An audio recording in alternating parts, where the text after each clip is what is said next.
Hello and welcome to Business 360. I'm Shireen Bhan. The headlines that we're tracking for you this evening: the Sensex and the Nifty gain for the sixth straight session. Banks and FMCG stocks lead the rally. Gold prices continue to hit record highs. 10 grams of gold now costs more than 1 lakh rupees in India.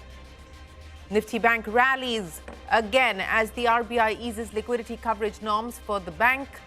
Governor Sanjay Malhotra signals a pro-growth and pro-liquidity stance boosts investor confidence. He wants America to grow, he wants India to grow, and he wants to build the future with our partners all over the globe.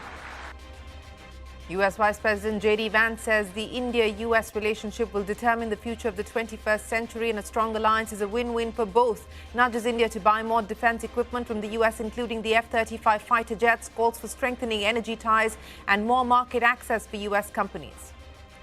US trade representatives welcome India's constructive engagement in tariff negotiations after Prime Minister Modi held bilateral talks with Vice President Vance.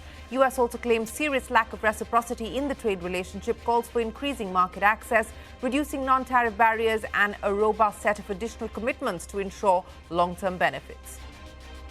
India's proposed digital competition law is likely to be put on the back burner considering concerns from the US government and industry. Sources say government is unlikely to introduce the bill anytime soon due to the ongoing efforts to clinch a trade deal with the US. Walmart-owned Flipkart will shift its holding company from Singapore to India as it gears up to go public in the next 12 to 18 months. The move is aimed at easing compliance and streamlining tax structures. CNBC TV 18 was the first to report on Flipkart's plans to shift its domicile in December last year. The Delhi High Court pulls up yoga guru Ramdev for using the term Sharbat Jihad at Hamdard's Ruh Afza while promoting Patanjali's rose syrup. The court rules the comments are indefensible and shock the conscience. Patanjali Foods agrees to take down all ads targeting Ruh Afza after the rebuke. The Enforcement Directorate is likely to examine Gensol engineering case under the Prevention of Money Laundering Act. SEBI has accused the company of diverting and misusing funds and barred its promoters from the market. The funeral of Pope Francis will be held on Saturday as tributes continue to pour in. US President Trump and several world leaders will be in attendance. The Vatican releases images of the Pope dressed in a red robe in an open casket. Harvard files a lawsuit against the US government for freezing funds worth $2 billion. The move sets up a landmark legal battle between America's oldest university and the Trump administration. Well, straight to the day's trading action. The Wall Street extended its winning streak on to day 6 now. The Nifty holding on to 24,000. Banks continue to lead from the front with the Nifty Bank hitting another record high. The banking heavyweights like HDFC, ICICI Bank and Kotak all continue to see buying. So that's the Nifty for you, closing flat but still above 24,000. The Sensex adding about 190 points. The Nifty Bank, as we pointed out, 300-point gain there today. And the Nifty Mid-Cap Index didn't do badly either. It was up by about 500 odd points. The rupee, meanwhile, trading in a narrow range, ending the day at 85.18 against the dollar. The greenback fell 6 paise after 6 to 7 days of gain. Support from positive domestic equities was negated by dollar short covering by investors. This as concerns over economic headwinds from tariffs persist. Now, in the commodities market, gold prices in India at another all-time high, crossing the 1 lakh rupee per 10-gram mark for the first time. Spot gold prices hit a record high of $3,473 an ounce in the global market. The yellow metal rallying on the back of a weak dollar index and increasing global economic uncertainty. So if you're buying gold, well, get ready to shell out a lot more. In the oil market, crude oil prices rose as investors used yesterday's losses to cover short positions. However, concerns persist over economic headwinds from tariffs and the US monetary policy that could dampen fuel demand. But back home, the Reserve Bank of India has eased liquidity coverage norms for banks. The revised norms, among others, will allow banks to set aside lesser funds as a buffer against deposits raised through digital channels. Remember, the RBI Governor Sanjay Malhotra had earlier said the RBI said that the net impact of the measures will improve the liquidity coverage ratio of banks by 6 percentage points as of the 31st of December 2024. And staying with the banking sector, the Nifty Bank rallying for the 6th day in a row as the RBI eases liquidity coverage norms. Governor Sanjay Malhotra signaling a pro-growth and pro-liquidity stance has boosted investor confidence. Ritu joins us now with more on the key triggers fueling the banking rally. Ritu. Well, a spate of positive developments for the banking system that could explain the rally we're seeing in banking stocks, but at the heart of it is a regulatory environment that is turning more supportive under RBI Governor Sanjay Malhotra. RBI has deferred tighter project finance norms, and they've even provided banks additional time to comply with these new LCR requirements, and to the street that is signaling a clear pro-growth stance. Adding to the momentum, systemic liquidity has also flipped into surplus after a 4-month deficit, with the RBI injecting more than 15.5 lakh crores in the system in the recent months through OMOs, VRRs and forex swaps. Now, while the recent 50 basis point rate cut may weigh on bank NIMs, it is aimed at boosting credit growth and demand, and CRISIL expects credit growth to rise by up to 200 basis points this fiscal, helped by these tailwinds. The strong show by banks like HDFC and ICICI Bank in their fourth quarter has also helped boost sentiments. Now, on the regulatory front, these latest LCR relaxations are a big positive because compared to earlier draft norms, the final rules are more lenient, and they are expected to improve the aggregate LCR of banks by 600 basis points, freeing up almost 3 lakh crores of lendable resources and potentially lifting the overall credit growth by up to 1.5%, according to ICRA estimates. RBI also recently lowered the risk weight on bank lending to NBFCs and MFIs. That could free up an estimated 40,000 crores of capital. Now, co-lending norms, they've also been expanded to include all sectors and all regulated entities, and even priority sector lending norms have been revised, enhancing the loan limits and broadening the scope for renewable and housing credit. So put together, it is a powerful combination of ample liquidity, regulatory easing, and strong earnings that is fueling this banking rally. But that said, not all concerns are off the table. Deposit and credit growth momentum remains a key watch point, and there are still some lingering risks around asset quality issues in unsecured loans and microfinance segment. All right, Ritu, many thanks. And the big story, US Vice President JD Vance in Jaipur on day 2 of his India visit. Vance, along with his family, visited the Amer Fort and the Hawa Mahal in the Pink City. He then addressed the Rajasthan International Centre. In his speech, Vance said the India-US relationship will determine the future of the 21st century, and a strong alliance is a win-win for both nations. Vance also nudged India to buy more defence equipment from the US, including the F-35 fighter jets. Remember, President Trump has said the same. Vance has called for strengthening energy ties as well and asked for more market access for US companies, wants India to drop non-tariff barriers. Now, last night, Prime Minister Modi hosted JD Vance and his family for dinner and held bilateral talks. The US trade representative released a statement on the talks, welcoming India's constructive approach. The statement also claimed there's a serious lack of reciprocity in the trade relationship and called for reducing non-tariff barriers and robust set of additional commitments to ensure long-term benefits. Here's JD Vance speaking in Jaipur. We actually feel that India has much more to gain from its continued defense partnership with the United States, and let me sketch that out a little bit. We, of course, want to collaborate more. We want to work together more, and we want your nation to buy more of our military equipment, which, of course, we believe is the best in class. American fifth-generation F-35s, for example, would give the Indian Air Force the ability to defend your airspace and protect your people like never before. And I've met a lot of great people from the Indian Air Force just in the last couple of days. India, like America, wants to build. And that will mean that we have to produce more energy. It's more energy production and more energy consumption. And it's one of the many reasons why I think our nations have so much to gain by strengthening our energy ties. As President Trump is fond of saying, America has once again begun to drill, baby, drill. And we think that will inure to the benefit of Americans, but will also benefit India as well. Today, I come here with a simple message. Our administration seeks trade partners on the basis of fairness and of shared national interests.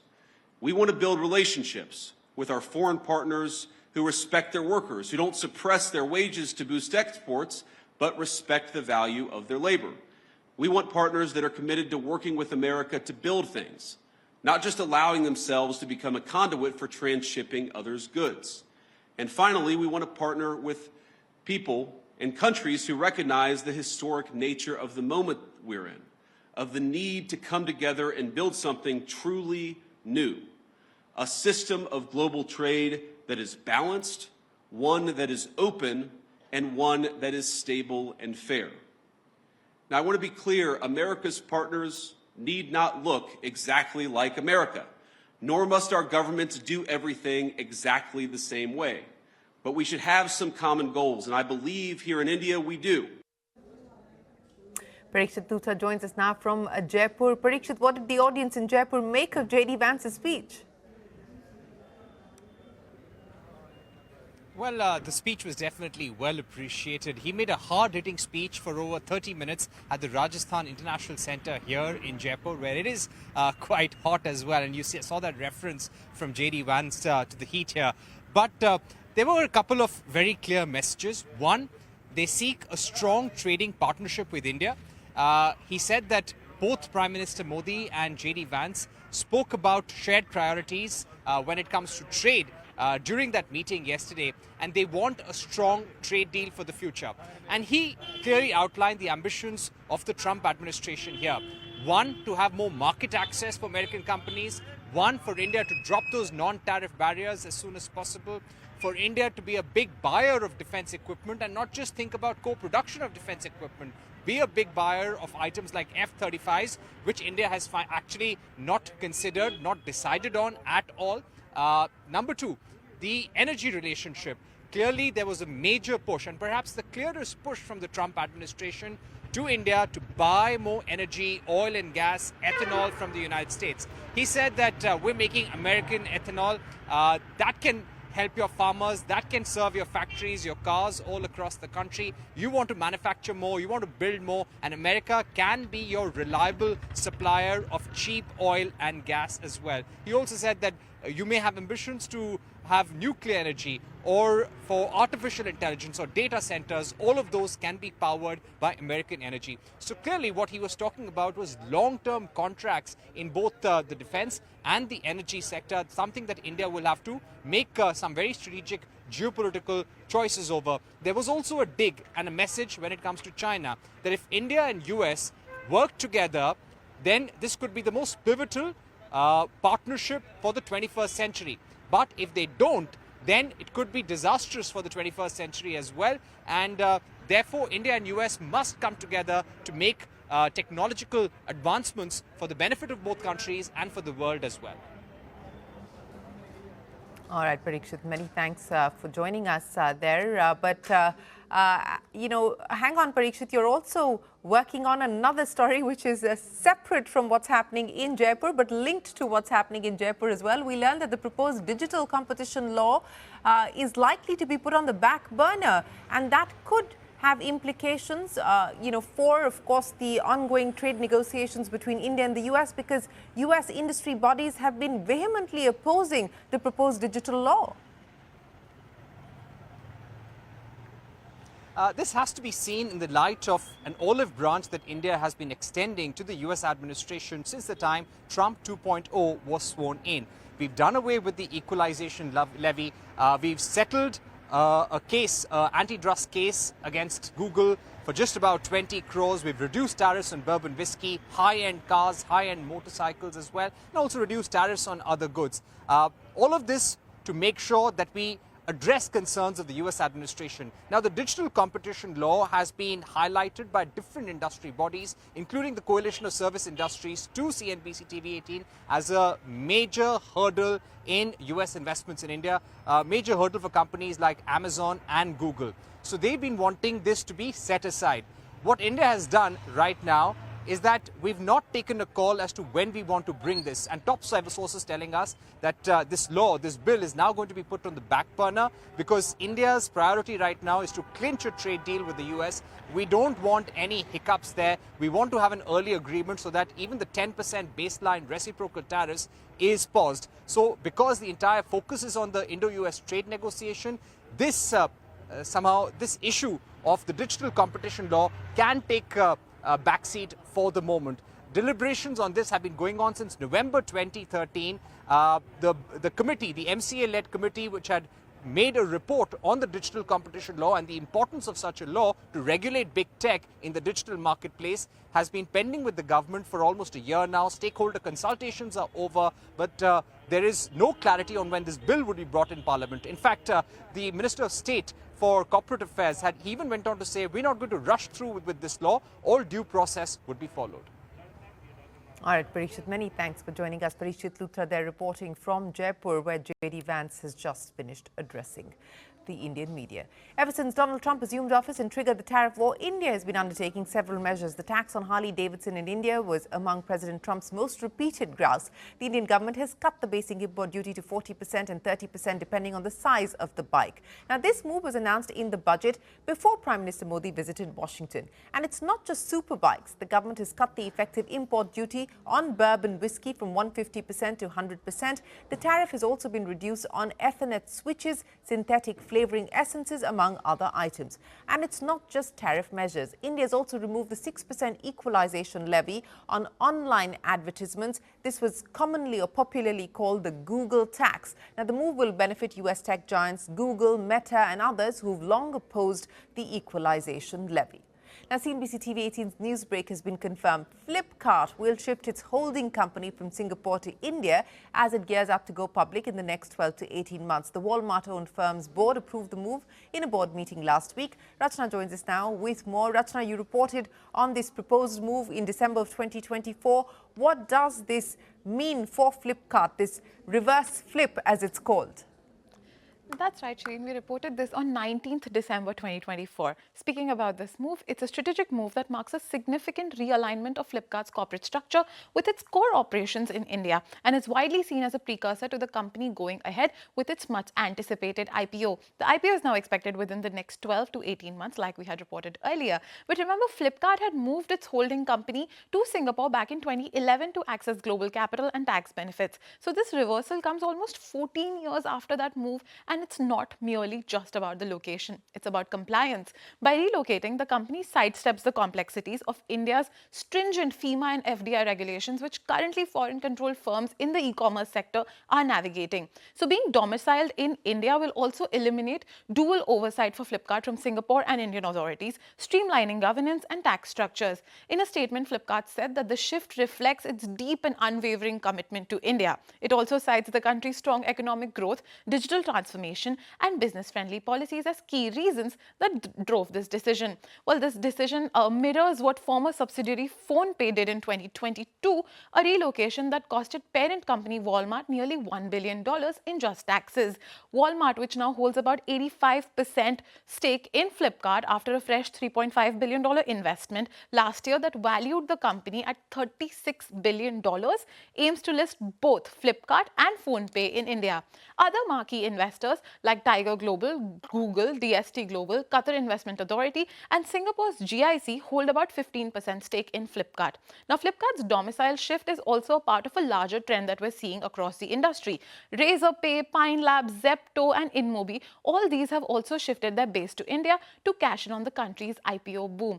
With dual listings not being allowed in India, domestic domicile is now a must for companies eyeing local public offerings. And at $36 billion valuation, Flipkart's IPO could outshine Hyundai's 2024 listing, which came in at $19 billion and was a record then. So when it happens, it could potentially set a new record for the Indian markets. And it would do so in spite of recording a 2,358 crore rupee loss in FY24 on the revenue of nearly 18,000 crore rupees. So we will be keeping a close eye on this.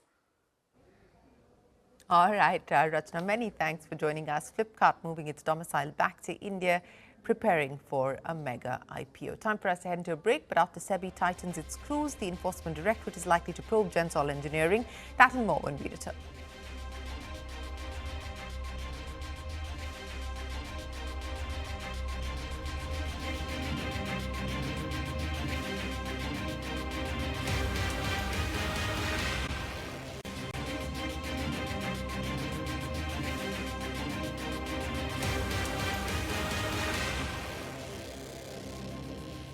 And the Delhi High Court has pulled up Yoga Guru Ramdev for using the term Sharbat Jihad and taking a dig at Hamdard's Ruh Afza while promoting Patanjali's rose syrup. The court called his comments indefensible and has directed the firm to pull down the ad immediately. Hamdard had filed a plea before the High Court against Patanjali Foods' disparaging advertisements. Ashmit joins us now with more. Ashmit, take us through what was said in court. Well, the Delhi High Court, I beg your pardon, will have none of this. The Delhi High Court making it very clear that this is something that has shocked the court's conscience, that this is deplorable and that this is something that needs to be taken down. These were the words that fell from the Delhi High Court after Hamdard had moved the Delhi High Court seeking a takedown of these comments issued by Baba Ramdev. Baba Ramdev, in reference to Hamdard, had said that this money that is being made from this Sharbat, from Ruh Afza, is being used to create mosques, is being used to create madrasas. He also used the phrase Sharbat Jihad, and this is something which the court in its word said that it has shocked the court's conscience. Mukul Rohatgi appeared for Hamdard and he said that these comments that have been made is not just disparaging to Hamdard, it is not just defamatory in nature, but it goes a step beyond in that it qualifies as a case of hate speech. Now, it is after the High Court's stern observations that Baba Ramdev's counsels went back to the Delhi High Court and said that fine, we'll agree to take it down. But the High Court did not stop there. It has sought an affidavit from Baba Ramdev to give an undertaking to the High Court that no such comments will be made in the future. Now, what's interesting is that this is not the first run-in with the law.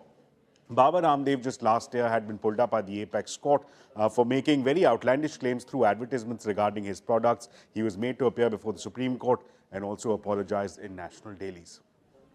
All right, Ashwat, many thanks for joining us. Now, the Enforcement Directorate is likely to examine Gensol Engineering under the Prevention of Money Laundering Act. The move comes just days after the market regulator SEBI accused the company's promoters of diverting and misusing funds. Shivani standing by with some more trouble for Gensol Engineering. Shivani. Well, absolutely. Now, the ED is now circling in on Gensol Engineering, and sources tell us that the agency is likely to look into the Gensol matter under the Prevention of Money Laundering Act, or the PMLA, to examine whether illicit funds were siphoned and layered through the company's financial structure. Now, under PMLA, remember, the ED has the power to investigate not just the original allegations like the fraud or diversion, but also the movement of money that could be aimed at concealing or legitimizing illegal proceeds. What's raised red flags is alleged fund diversion by Gensol's former MD Anmol Jaggi to Blue Smart, the electric mobility startup he co-founded, for personal gains, including purchase of a luxury property. Now, the ED yesterday itself confiscated a stake in the Gensol Engineering allegedly held by a shareholder linked to the Mahadev betting app network. That case, remember, is already under the agency's scanner for large-scale financial fraud and illegal betting operations, and this Gensol stake is now being viewed as part of the broader trail. The probe is still in its early stages, but sources say that the ED will likely reach out to regulatory bodies like SEBI and MCA for financial records and compliance history. If the ED finds grounds under PMLA, it could attach assets, freeze accounts, and even summon key individuals linked to the transactions. Remember, sources also told CNBC TV 18 that MCA is now looking at the matter, and the ministry told us that they will take necessary steps and actions as and when needed. So this is now a full-blown multi-agency crackdown with SEBI, MCA and ED all looking into the different layers of the same puzzle, one that began with the promising EV startup but is now mired in allegations of financial misconduct. Back to you. Shivani, many thanks. And the US dollar plunged to a 3-year low, and bond markets were rattled after President Trump renewed his attack on Fed Chief Jerome Powell. Trump has been at loggerheads with Powell, a man he appointed as the head of the Federal Reserve during his first term. Here's a report on why the markets are worried about this standoff. Take a look. Donald Trump wants rid of Jerome Powell. He blames the Federal Reserve Chair for being too slow to cut rates and says his termination cannot come soon enough. If we had a Fed chairman that understood what he was doing, interest rates would be coming down too. Trump's advisors say they are studying whether to oust Powell before his term ends next year. But can a US president fire the Fed chief? The short answer is no one seems to know for sure. White House economic advisor Kevin Hassett says Trump's team is studying the question. He suggested there may be new legal analysis on the matter, though it wasn't immediately clear what he was referring to. Powell himself says the president has no power to fire him, and he won't go even if Trump tells him to. The Federal Reserve Act of 1913 says he cannot be dismissed for disagreements over policy. But all eyes are on a case now at the Supreme Court, looking at whether Trump overreached in firing 2 Federal Labor Board members. That could set a precedent for the Fed too, though Powell thinks not. I don't think that that decision will apply to the Fed, but I don't know. It's a situation that we're monitoring carefully. Stocks have fallen again as Trump ramps up his standoff with Powell. Investors are concerned that ousting the Fed chief, or even trying to, could undermine the bank's status as an independent, objective decision maker.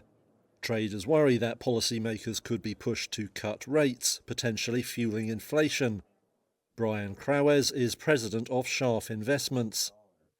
If politics starts getting into monetary policy, you now, as a foreign investor, even a U.S. domestic investor, can't necessarily trust that your interest as a bondholder will be respected. And so that's a potential risk for the dollar and a potential risk for interest rates.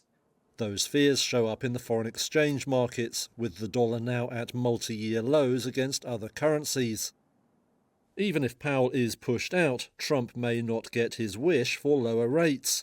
The Fed structure would give remaining board members and regional bank presidents the power to set policy. If they resisted making cuts, Trump would then have to decide if he wants to assault the central bank as a whole. That's a move that would be very unlikely to soothe markets. Well, Trump versus Jerome Powell. With that, it is time for us to wrap up this edition of Business 360. The news will continue right here on CNBC TV 18. Stay tuned. We're back in a moment with more.